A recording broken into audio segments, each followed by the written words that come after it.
నమస్తే. April 2026 top news ఒకసారి చూద్దాం. కేంద్ర ప్రభుత్వం నియోజకవర్గాల పునర్విభజన అంటే డీలిమిటేషన్, మహిళా రిజర్వేషన్ బిల్లులు వీటికి సంబంధించి ఈ నెల 16న పార్లమెంట్లో ప్రవేశపెట్టేందుకు సన్నద్ధమైంది. ఆల్ ఆఫ్ సడన్గా పునర్విభజన ప్రతిపాదనల ప్రకారం లోక్సభ స్థానాల సంఖ్యను ప్రస్తుతం ఉన్నటువంటి 543 నుంచి 850కి, అంటే రాష్ట్రాల్లో 815, కేంద్రపాలిత ప్రాంతాల్లో 35కి పెంచనున్నారు. ఈ బిల్లు ఆమోదం పొందిన తర్వాత డీలిమిటేషన్ కమిషన్ ఏర్పాటు చేసి 2029 ఎన్నికల నాటికి ఈ సీట్ల పెంపును అమలు చేయాలని ప్రభుత్వం భావిస్తోంది.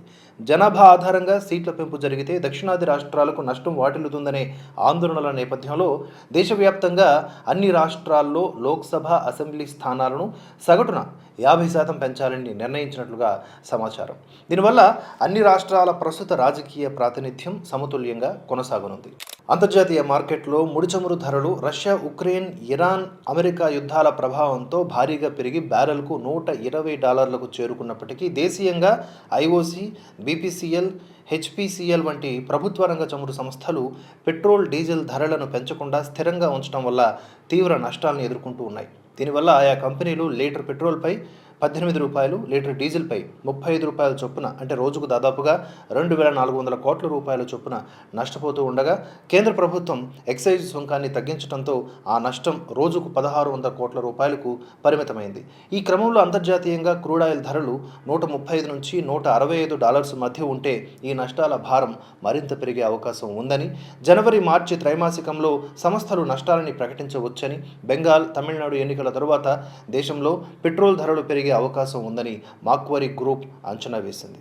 బీహార్ రాజకీయాల్లో పెను మార్పులు సంభవించాయి. ఇటీవల రాజ్యసభ ఎంపీగా ప్రమాణ స్వీకారం చేసినటువంటి నితీష్ కుమార్ తన ముఖ్యమంత్రి పదవికి రాజీనామా చేశారు. ఈ క్రమంలో అక్కడ తొలిసారిగా బీజేపీ ప్రభుత్వం కొలువుదీరేందుకు మార్గం సుగమమైంది. బీజేపీ శాసనసభాపక్ష నేతగా ఎన్నికైనటువంటి సామ్రాట్ చౌధరి బీహార్ నూతన ముఖ్యమంత్రిగా బాధ్యతలు చేపట్టనున్నారు. కొన్ని కీలక పరిణామాల అనంతరం ముఖ్యమంత్రిగా ఆయన పేరును పార్టీ ఖరారు చేయడంతో రాష్ట్ర రాజకీయాల్లో ఒక కొత్త అధ్యాయం మొదలైనట్లయింది. అంతర్జాతీయ ఇంధన రవాణాలో కీలకమైన హార్మూజ్ జలసంధిని ఇరాన్ దిగ్బంధించవచ్చు అనేటటువంటి ఆందోళనల నేపథ్యంలో అమెరికా నౌకాదళం అక్కడ మందుపాత్రల్ని తొలగించేటటువంటి ప్రక్రియను ఎలా చేపడుతుంది అనే అంశంపైన ఇప్పుడు అందరికీ ఆసక్తి నెలకొంది. ప్రపంచ చమురు సరఫరాలో 3వ వంతు ఈ మార్గం గుండానే సాగుతుంది కాబట్టి ఇక్కడ ఇరాన్ మోహరించే నావికా మందుపాత్రల్ని, అంటే సీ మైన్స్ని ఎదుర్కోవడం అమెరికాకు సవాలుగా మారింది. దీనికోసం అమెరికా తన అత్యాధునిక అవెంజర్ క్లాస్ గని విధ్వంసక నౌకల్ని, MH-53EC డ్రాగన్ హెలికాప్టర్లని, సముద్ర గర్భంలో స్వయం ప్రతిపత్తితో పనిచేసేటటువంటి అండర్ వాటర్ వెహికల్స్ని, వీటన్నింటినీ కూడా రంగంలోకి దించుతుంది. ఈ వ్యవస్థలు సోనార్ సాంకేతికతతో సముద్రపు అడుగున దాగి ఉన్న మందుపాత్రల్ని గుర్తించి రిమోట్ సహాయంతో పనిచేసే రోబోల ద్వారా వాటిని నిర్వీర్యం చేస్తాయి. హార్మూజ్ వంటి ఇరుకైన జలసంధిలో వాణిజ్య నౌకల ప్రయాణానికి ఆటంకం కలగకుండా, గ్లోబల్ ఎనర్జీ మార్కెట్ దెబ్బతినకుండా ఉండేందుకు అమెరికా నౌకాదళం ఈ వ్యూహాత్మక క్లియరెన్స్ పద్ధతుల్ని అనుసరిస్తోంది. ఇరాన్తో తమకు ఉన్నటువంటి ద్వైపాక్షిక సంబంధాల విషయంలో జోక్యం చేసుకోవద్దు అంటూ అమెరికాకు చైనా గట్టి హెచ్చరికలు జారీ చేసింది. ముఖ్యంగా అంతర్జాతీయ ఇంధన రవాణాకు కీలకమైన హార్మూజ్ జలసంధిని దిగ్బంధించాలన్న అమెరికా నిర్ణయాన్ని చైనా రక్షణ మంత్రి అడ్మిరల్ డాంగ్ జున్ తీవ్రంగా తప్పుపట్టారు. ఇరాన్తో బీజింగ్కు ఉన్న వాణిజ్య ఇంధన ఒప్పందాన్ని తాము గౌరవిస్తామని, ఈ వ్యవహారాల్లో మూడో దేశం జోక్యం అవసరం లేదని ఆయన స్పష్టం చేశారు. జలసంధి ఇరాన్ నియంత్రణలోనే ఉందని, తమ నౌకల ప్రయాణానికి అది ఎప్పటికీ తెరిచే ఉంటుందని పేర్కొంటూ పశ్చిమాసియాలో శాంతిని కాపాడాలని, నౌకల రాకపోకలకు ఆటంకాలు కలగకుండా చూడాలని చైనా విదేశాంగ శాఖ కూడా పిలుపునిచ్చింది. పశ్చిమాసియాలో ఉద్రిక్తతలు తగ్గించేందుకు పాకిస్తాన్ వేదికగా అమెరికా, ఇరాన్ మధ్య జరిగినటువంటి అత్యున్నత స్థాయి శాంతి చర్చలు చివరి నిమిషంలో విఫలమయ్యాయి. ప్రధానంగా అణు కార్యక్రమాల విషయంలో ఇరు దేశాల మధ్య ఏకాభిప్రాయం కుదరకపోవడమే ఇందుకు కారణం. అణుబాంబు తయారీకి కీలకమైన యురేనియం శుద్ధిని 20 ఏళ్ల పాటు నిలిపివేయాలని అమెరికా ప్రతిపాదించగా, ఇరాన్ మాత్రం అందుకు అంగీకరించకుండా కేవలం 5 ఏళ్ల కాలానికే మొగ్గు చూపించింది. ఇస్లామాబాద్లోని ఒక హోటల్లో అమెరికా ఉపాధ్యక్షుడు JD Vance, Iran parliamentary speaker Ghalibaf మధ్య దాదాపుగా 20 గంటల పాటు సాగినటువంటి ఈ చర్చల్లో 80% అంశాలపై అవగాహన కుదిరినప్పటికీ అణు ఒప్పంద గడువు విషయంలో వచ్చినటువంటి తేడాతో ప్రక్రియ నిలిచిపోయింది. అయితే ఈ చర్చలు ఇంకా ముగిసిపోలేదని, తదుపరి దశ భేటీల కోసం ఇరు దేశాలు సిద్ధమవుతున్నాయని అమెరికా అధ్యక్షుడు ట్రంప్ సూచనప్రాయంగా వెల్లడించారు. పశ్చిమాసియాలో కొనసాగుతున్న ఉద్రిక్తతల వల్ల ప్రపంచవ్యాప్తంగా చమురు సంక్షోభం తలెత్తే అవకాశం ఉందని, రానున్న వారాల్లో ఇంధన ధరలు గరిష్ట స్థాయికి చేరవచ్చునని అమెరికా ఇంధన శాఖ మంత్రి క్రిస్ రైట్ హెచ్చరించారు. హార్మోజ్ జలసంధిలో నౌకల రాకపోకలు సాధారణ స్థితికి చేరే వరకు ఈ ధరల పెరుగుదల కొనసాగుతుందని ఆయన స్పష్టం చేశారు. ఇరాన్ యుద్ధం, గల్ఫ్ దేశాల్లో నెలకొన్న అస్థిరత, వీటి కారణంగా మార్చి నెలలో ఒపెక్ దేశాల చమురు ఉత్పత్తి కూడా భారీగా పడిపోయింది. ముఖ్యంగా ఇరాక్లో 61%, కువైట్లో 53% మేర ఉత్పత్తి తగ్గింది. సౌదీ అరేబియాలోని కీలకమైన పైప్ లైన్ దాడుల వల్ల దెబ్బతినడంతో రోజువారీ సరఫరా 7 మిలియన్ల బ్యారెళ్ల నుంచి కేవలం 7 లక్షల బ్యారెళ్లకు పడిపోవడం పరిస్థితి తీవ్రతను తెలియజేస్తోంది. ఈ పరిణామాల నేపథ్యంలో నవంబర్లో జరిగేటటువంటి అమెరికా మిడ్ టర్మ్ ఎన్నికల వరకు ఇంధన మోత తప్పకపోవచ్చని అధ్యక్షుడు ట్రంప్ కూడా ఇప్పటికే చాలాసార్లు చెప్పాడు.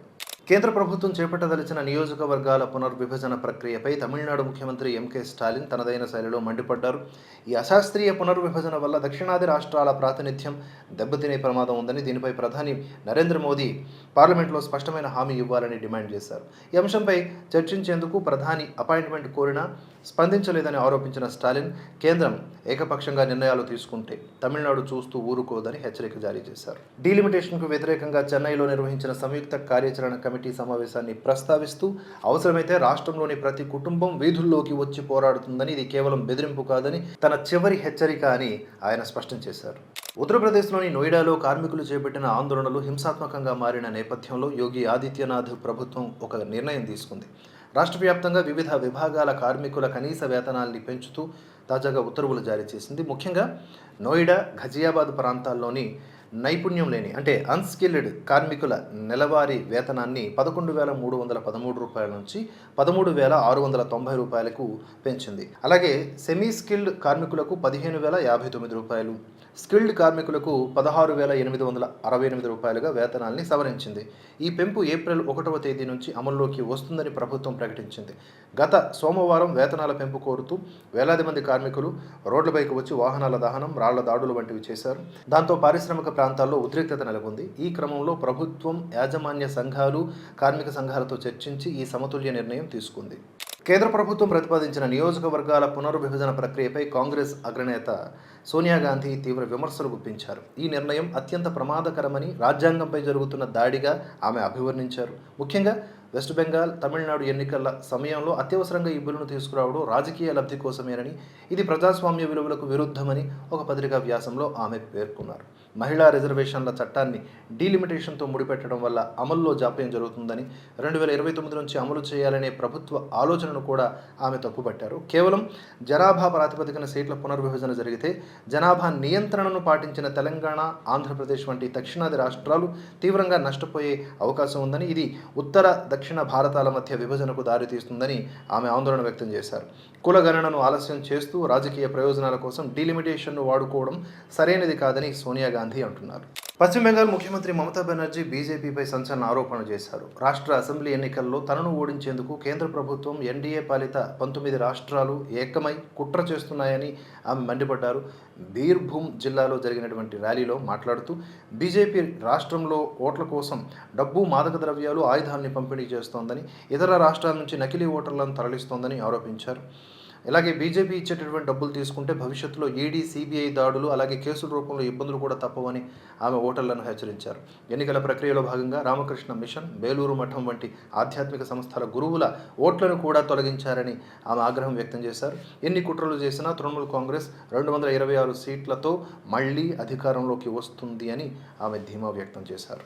పశ్చిమ బెంగాల్లోని మమతా బెనర్జీ ప్రభుత్వం ముర్షిదాబాద్ ముస్లింల పట్ల సవతి తల్లి ప్రేమ చూపిస్తోంది అని ఏఎంఐఎం అధినేత అసదుద్దీన్ ఓవైసీ విమర్శించారు. ముర్షిదాబాద్లో నిర్వహించినటువంటి ఎన్నికల ర్యాలీలో ఆయన మాట్లాడారు. టీఎంసీ ప్రభుత్వం కేవలం కోల్కతా, దాని పరిసర ప్రాంతాల అభివృద్ధిపైన దృష్టి పెట్టింది కానీ ముస్లింలు అధికంగా ఉన్నటువంటి ముర్షిదాబాద్ జిల్లాను విస్మరించింది అని ఆరోపించారు. హల్దియా, ఖరగ్పూర్ వంటి ప్రాంతాల్లో పరిశ్రమలు వెలసినప్పటికీ ముర్షిదాబాద్లో కనీసం ఒక్క ప్రత్యేక ఆర్థిక జోన్ కూడా ఎందుకు ఏర్పాటు చేయలేదని ఆయన ప్రశ్నించారు. ముస్లిం ఓటర్లలో బీజేపీ పట్ల భయాన్ని సృష్టించి వారిని కేవలం ఓటు బ్యాంకుగా వాడుకోవడమే టీఎంసీ వ్యూహమని ఓవైసీ ఘాటుగా విమర్శించారు. మణిపూర్లో హింసాత్మక ఘటనలు మళ్లీ ముదురుతున్న నేపథ్యంలో భద్రతా దళాలు భారీ ఆపరేషన్ చేపట్టాయి. ఉఖ్రుల్ జిల్లాలో సాయుధ దుండగులు అక్రమంగా నిర్మించుకున్న 21 బంకర్లను బలగాలు పూర్తిగా ధ్వంసం చేశాయి. ఈ సోదాల్లో భాగంగా టెంగ్ నౌపాల్ జిల్లాలో 13 శక్తివంతమైన ఐఈడీ బాంబులతో పాటుగా పిస్టల్స్, మందుగుడు సామాగ్రిని కూడా స్వాధీనం చేసుకున్నాయి. ఇటీవల విధుల్లో ఉన్నటువంటి ఒక బీఎస్ఎఫ్ కానిస్టేబుల్ దుండగుల కాల్పుల్లో మరణించడం, అలాగే బాంబు దాడుల్లో పసిపిల్లలు ప్రాణాలు కోల్పోవడంతో రాష్ట్రంలో ఉద్రిక్త పరిస్థితులు నెలకొన్నాయి. ఈ క్రమంలోనే శాంతి భద్రతలను అదుపులోకి తెచ్చేందుకు భద్రతా దళాలు ఈ గాలింపు చర్యల్ని మరింత ఉధృతం చేశాయి.